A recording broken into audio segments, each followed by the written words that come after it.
सितंबर का महीना वृश्चिक राशि वालों के लिए कैसा बीतेगा, डेट वाइज चर्चा करेंगे। 1 तारीख से लेकर पूरे 30 तारीख तक के दिनों की अलग अलग चर्चा करेंगे। संपूर्ण राशिफल चंद्रमा के गोचर के आधार पर है, जिसमें दूसरों ग्रहों को नहीं लिया गया है, परंतु ये आपके जीवन में सटीक परिणाम देगा, क्योंकि जिस भी घर में चंद्रमा जाता है उस घर से रिलेटेड ही हमको रिजल्ट मिलता है। कहाँ रखनी है सावधानी और क्या आपको उपाय करना है, संपूर्ण विषयों की चर्चा करेंगे स्कॉर्पियो के लिए। तो स्कॉर्पियो के लिए 1 सितंबर का दिन देखें तो 1 सितंबर को आपके चंद्रमा चल रहे हैं 9th भाव में। 9th भाव होता है भाग्य का सपोर्ट मिलेगा।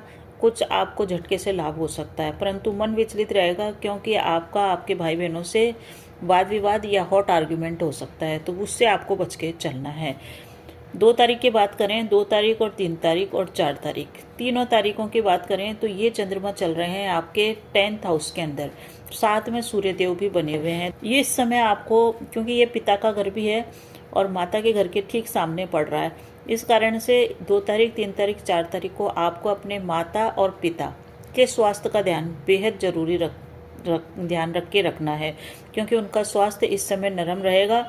और ये घर कार्यक्षेत्र का भी है। कार्यक्षेत्र के अंदर सूर्य और चंद्रमा इकट्ठे हो गए, इस कारण से आपके कार्यक्षेत्र में बदलाव की स्थितियां निर्मित होगी। स्थान परिवर्तन का भी प्रबल रूप से योग बनेगा, परंतु कितना भी जरूरी हो आप स्थान परिवर्तन इस समय न करें, कितना भी आंधी तूफान कुछ भी आ रहा हो। रोजगार के लिए यात्रा की संभावना है, उस यात्रा को भी आप टाल के चलेंगे तो आपके लिए बढ़िया रहेगा। अब बात करते हैं 5-6 तारीख की। 5 और 6 तारीख को चंद्रमा चलेंगे आपके 11वें भाव में। 11वें भाव में जब भी चंद्रमा जाता है आय जरूर ही होती है। यहाँ पे 11वें भाव में चंद्रमा होने के कारण आपको इस समय, क्योंकि यहाँ पे चंद्रमा भी आ रहे हैं और शुक्र और केतु पहले से विराजमान है, तो शुक्र और केतु की जो युति चल रही है आपके 11वें भाव के अंदर, इसके कारण से आप जितनी भी मेहनत अपने कार्यक्षेत्र में करेंगे आपको लाभ अवश्य होएगा। साथ ही साथ आपको भाग्य का भी इस समय सपोर्ट मिलेगा। भाग्य का सपोर्ट से ज़्यादा आपकी मेहनत इस समय काम आएगी, तो इस चीज़ का ध्यान रखें। आप भाग्य के भरोसे न रहें। संतान के ऊपर सीधी दृष्टि पड़ रही है, इस कारण से इस दिन 5 और 6 तारीख को संतान के साथ आपका वाद विवाद हो सकता है। संतान सुख में कुछ आपको कमी महसूस हो, क्योंकि चंद्रमा आपके चल रहे हैं 11वें घर में और उसको दृष्टि डाल रहे हैं राहु, तो राहु की दृष्टि के अंदर आप हैं, तो राहु की दृष्टि में ग्रहण योग का निर्माण हो रहा है। इस कारण से 5 और 6 तारीख को अपने संतान से संबंधित मामलों में, शिक्षा से संबंधित मामलों में और अपने प्रेम के मामले के अंदर बहुत ही सतर्क सावधानी से चलें। जैसे तैसे निकालें ये 5 तारीख और 6 तारीख, वरना इन 3 क्षेत्रों के अंदर आपको प्रॉब्लम हो सकती है। बात करते हैं 7, 8 और 9 तारीख। 7, 8 और 9 तारीख को चंद्रमा आपके चलेंगे 12वें घर में। 12वां घर होता है हमारी यात्राओं का, हमारे बेडरूम का, साथ ही साथ ये खर्चों का और विदेश से संबंधित कार्यों का भी घर है। यहाँ पे 12वें घर में चंद्रमा चल रहे हैं और 12वें घर के चंद्रमा को देखें तो इस समय आपको अपने जीवन साथी से विवाद से बचना चाहिए। जीवन साथी के साथ कुछ न कुछ वाद विवाद हो सकता है, क्योंकि जीवन साथी का मालिक आपके चल रहा है 6ठे घर के अंदर, 11वें घर के अंदर, और वो भी केतु के साथ। इस कारण से आपको अपने वैवाहिक संबंधों में तालमेल बना के चलना पड़ेगा। किसी भी प्रकार के हॉट आर्ग्यूमेंट से बचना है। आपको इस समय हनुमान चालीसा का जाप अवश्य ही करना चाहिए। 7 तारीख, 8 तारीख और 9 तारीख को आप कैसे भी करके अपने कार्य में व्यस्त रहें, जितना हो सके कम बोलें, यही इस दिन का सबसे बढ़िया उपाय है। अब हम बात करते हैं 10 सितंबर और 11 सितंबर। 10 सितंबर और 11 सितंबर को चंद्रमा आपके लग्न में ही आ जाएंगे। बहुत अच्छी स्थिति है। 10 तारीख और 11 तारीख के आपके व्यक्तित्व में निखार आएगा, आपके कार्य पूरे होंगे, कार्य क्षेत्र में आपको लाभ होएगा, जीवन साथी से लाभ होएगा, बिजनेस पार्टनर से मतभेद दूर होंगे, और साथ ही साथ गुरु भी वहाँ बैठे हुए हैं। गुरु की दृष्टि आपके ऊपर पड़ रही है, इस कारण से आपके लिए ये दिन बहुत ही बढ़िया है। जितने भी आप कार्य करेंगे कार्य में सफलता मिलेगी। साथ ही साथ इस समय आप कोई नया कार्य स्टार्ट करना चाहते हैं तो कर सकते हैं, नई बिजनेस पार्टनरशिप स्टार्ट करना चाहते हैं तो कर सकते हैं। 12 तारीख और 13 तारीख, 13 सितंबर, 12 और 13 सितंबर को चंद्रमा चले जाएंगे आपके धन भाव के अंदर, दूसरे भाव के अंदर। ये आपके धन का भाव है, कुटुंब का भी भाव है, साथ ही साथ ये आपके वाणी का भाव है। इसके ऊपर सीधी दृष्टि पड़ रही है मंगल की, तो मंगल की दृष्टि पड़ रही है चंद्रमा के साथ। तो क्या परिणाम देगा ये धन भाव में आया हुआ चंद्रमा? देखिए 11 और 12 तारीख को थोड़ा सा आपको सावधान रहना है, क्योंकि जब भी मंगल की दृष्टि पड़ती है 8वें घर से, क्योंकि मंगल आपके लग्न का लॉर्ड है और 8वें घर में गया हुआ है, इस कारण से कोई अप्रिय समाचार आपको प्राप्त हो सकता है, कोई दुखद समाचार आपको प्राप्त हो सकता है। 12 और 13 तारीख को बेहद सावधान रहें। 10 और 11 तारीख को ही हनुमान चालीसा का जाप करें और सबकी खुशहाली की कामना करें। कोई शोक संदेह, कोई अप्रिय घटना, कोई अप्रिय सूचना, कोई दिल को दुखाने वाली बात आपको सुनने को मिल सकती है, तो बहुत सावधानी के साथ व्यतीत करें। 12 और 13 तारीख का दिन अष्टम मंगल आपको परेशान इस समय कर सकता है। अब हम बात करते हैं 14, 15 और 16, ये जो 3 दिन है, इस समय चंद्रमा चलेंगे आपके तीसरे भाव के अंदर। तीसरे भाव का मतलब आपके छोटे भाई बहनों का घर, आपके पराक्रम का घर, आपके पड़ोसियों का घर, आपके मित्रों का घर, आपकी कुशलता का घर, यहाँ पे चंद्रमा आएंगे।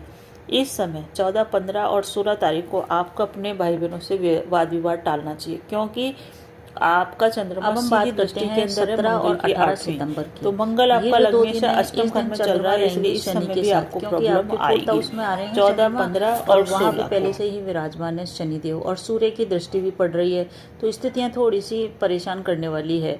शनि के साथ जब भी चंद्रमा बैठते हैं तो विष योग का निर्माण होता है, ऊपर से सूर्य भी देख रहा है। इस कारण से इस दिन आपको क्या परिणाम मिलेगा कि माता या पिता का स्वास्थ्य नरम रह सकता है, उनके स्वास्थ्य पे ध्यान देना बहुत ज़रूरी होएगा।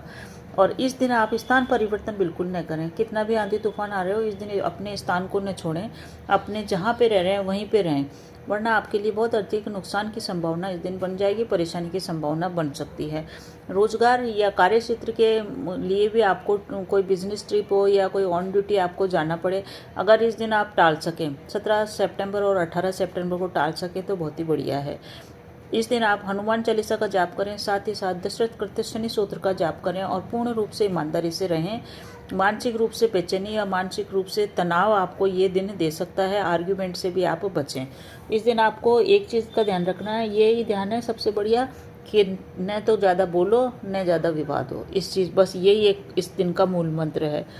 अब बात करते हैं 19 और 20 तारीख। 19 और 20 सितंबर को राहु के साथ रहेंगे चंद्रमा, ऊपर से केतु की भी दृष्टि है, शुक्र की भी दृष्टि है, 5वें घर में चलेंगे चंद्रमा। 5वां घर होता है हमारे लव एंड रिलेशनशिप का, शिक्षा का और संतान का भी यही घर है। तो यहाँ पे चंद्रमा आ रहे हैं और वो भी राहु के साथ। संतान से वाद विवाद संभव है। संतान अगर आपके गर्भ में है तो बहुत अधिक सुरक्षा रखें उस संतान की, गर्भ की रक्षा करें। संतान के सुख में इस समय हलचल हो सकती है, संतान को कोई परेशानी आए, संतान के रिजल्ट से संबंधित परेशानी आए, संतान के स्वास्थ्य से संबंधित परेशानी आए। संतान अगर बड़ी है तो उसके चाल चलन को लेकर परेशानी आ सकती है।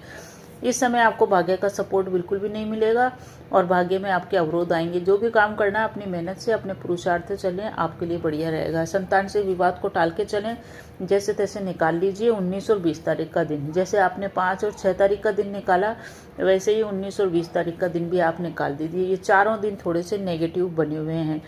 अब बात करते हैं 21 और 22 तारीख की। 21 और 22 तारीख को चंद्रमा चले जाएंगे छठे घर में। छठा घर होता है हमारे रोग ऋण शत्रु का। इस समय कोई झूठा आरोप आपके ऊपर लगा सकता है, जीवन साथी से भी विवाद हो सकता है, जीवन साथी से तालमेल बैठने में परेशानी होगी। हनुमान चालीसा का जाप निरंतर आप इस पूरे माह करते रहिए। बहुत अधिक ग्रह गोचरों में परिवर्तन आ रहा है और आपकी राशि के ऊपर काफ़ी कुछ होने वाला है। इस दिन एक चीज़ अच्छी है कि कोई झटके से काम आपका बन जाए, ये संभावना है कि झटके से एकदम से आपको कोई लाभ हो जाए, झटके से एकदम से काम बन जाए, परंतु उस झटके के काम के कारण आपके थोड़ी सी दुश्मनी बढ़ सकती है, आपके शत्रु जागृत रह सकते हैं। कर्ज लेने से इस समय बचना चाहिए। कर्ज उतारने के लिए तो बढ़िया है, परंतु कर्ज लेने की स्थितियां निर्मित हो रही है और विवाद भी हो रहा है। तो दाम्पत्य जीवन को संभाल के चलिए, शत्रुओं से पंगा मत लीजिए, यही है। और हनुमान चालीसा या हनुमान अष्टक का जाप आप कीजिए। अब बात करते हैं 23 और 24 तारीख की। 23 और 24 तारीख को चंद्रमा चलेंगे आपके 7वें घर के अंदर। 7वां घर यानी कि यहाँ पे चंद्रमा आ जाएंगे आपके, जो कि शुक्र की राशि पड़ती है और शुक्र आपके बैठे हुए हैं 11वें घर में। इस समय अपने जीवन साथी से आर्ग्यूमेंट न करें, बिजनेस पार्टनर से भी आर्ग्यूमेंट न करें। इस समय आपके झटके से काम बनेंगे, झटके से नीच कामों से आपको फ़ायदा मिलेगा। नीच काम का मतलब यह है कि आपको शेयर सट्टा लॉटरी से फ़ायदा हो सकता है या फिर आपको कोई ज़मीन जायदाद के कार्यों में लाभ हो सकता है, परंतु बिल्कुल भी नहीं कीजिए ज़मीन जायदाद का कार्य। पूर्व में ही आप अगर इसी कार्य क्षेत्र में जुड़े हुए हैं तब भी इस दिन आप ज़मीन जायदाद का कार्य नहीं कीजिए, क्योंकि अभी सितंबर में आपके मंगल नीच के चल रहे हैं, जो कि ज़मीन के कारक हैं। कोई बड़ा कुछ ऐसा हो कि अचानक से लाभ हो जाए, ये स्थितियां तो जरूर निर्मित हो रही है, परंतु अधिक लालच लोभ में पड़ने से आपको खतरा हो सकता है। गुरु के साथ बैठे हुए हैं, इसलिए आपका बचाव हर क्षेत्र में होता रहेगा। आप विष्णु सहस्त्र नाम का जाप करके चलिए। अब बात करते हैं 25 और 26 तारीख को। बहुत ही सावधानी के साथ व्यतीत करने वाले ये तारीखें हैं 25 और 26 तारीख। इस समय चंद्रमा चलेंगे मंगल के साथ और 8वें घर के अंदर। मंगल अष्टम में बना हुआ है, मांगलिक दोष बना रहा है, इस कारण से परेशानियां आपके पास आ सकती है। कोई भी आपको दिल दुखाने वाली चीज़ सुनने को मिल सकती है। अब हम बात करते हैं 27 और 28 तारीख को। इस समय चंद्रमा रहेंगे आपके 9th भाव के अंदर और बुध वहाँ पे पहले से ही बैठा हुआ है। तो ये दिन आपको, आप सोचें कि भाग्य का सपोर्ट मिलेगा, परंतु इस दिन ये है कि यहाँ से चंद्रमा की सीधी दृष्टि पड़ रही है आपके भाई बहन के हाउस के ऊपर। भाई बहन के हाउस पे पड़ने के कारण कुछ न कुछ उठापटक जरूर होगी। कुछ न कुछ भाई बहनों से विवाद इस समय हो सकता है, क्योंकि ये विवाद की स्थिति भाई बहनों से पूरे महीने बनी हुई है। परंतु जो मैं तारीखें बता रही हूँ भाई बहनों से विवाद की, उस समय भाई बहनों से संपर्क बिल्कुल न रखिए। वो उनके घर नहीं जाइए, उनको अपने घर न बुलाइए। साथ ही साथ जितना हो सके अपने कार्य क्षेत्र पर फोकस कीजिए। 27 और 28 तारीख का दिन भाग्य से सपोर्ट लेने का है, कार्य क्षेत्र में अपने मन को लगाने का है, क्योंकि इस समय आपका मन भी विचलित रहेगा इस उठापटक के कारण। शनि भी आपको इस समय परेशान कर सकता है। झटके से कोई काम इस समय बन सकता है, ये एक अच्छी स्थिति है जहां आपको लाभ भी होगा। अब हम बात करते हैं 29 और 30 तारीख, जो सब महीने का आखिरी जो 2 दिन बचे हैं, 29 और 30 तारीख। ये दोनों दिन जो है, इस समय भी आपको भाग्य का सपोर्ट मिलेगा, कार्य क्षेत्र में उन्नति होगी, झटके से आपके कोई काम बनेंगे, अचानक से धन लाभ की स्थितियाँ निर्मित होगी।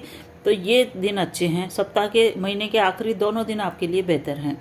अब उपाय की चर्चा कर लें कि वृश्चिक राशि वालों को क्या उपाय करना चाहिए। देखिए, ये जो राशिफल मैं बता रही हूँ चंद्रमा के गोचर के आधार पे है, तो उपाय आपको चंद्रमा के हिसाब से और आपके लग्न के हिसाब से है। तो लग्न के हिसाब से आप विष्णु सहस्त्र नाम का जाप प्रतिदिन अगर आप करते रहे तो आपको किसी भी उपाय की कोई ज़रूरत नहीं है। वैसे तो मैं उपाय नक्षत्रों के हिसाब से बताती हूँ, पर सबसे बड़ा जो उपाय होता है नक्षत्रों के आधार पे भी, वो विष्णु सहस्त्र नाम है, जिसमें पूरे 9 ग्रहों को कंट्रोल में करने की शक्ति है। और 9 ग्रह आप में से कोई सा भी ग्रह आपको परेशान कर रहा है तो मात्र विष्णु सहस्त्र नाम से आपकी बेड़ा पार लग सकती है। तो बने रहिए चैनल पे। अच्छा लग रहा है तो कमेंट में जय श्री राम अवश्य लिखिए। लाइक शेयर करने की कृपा कीजिए।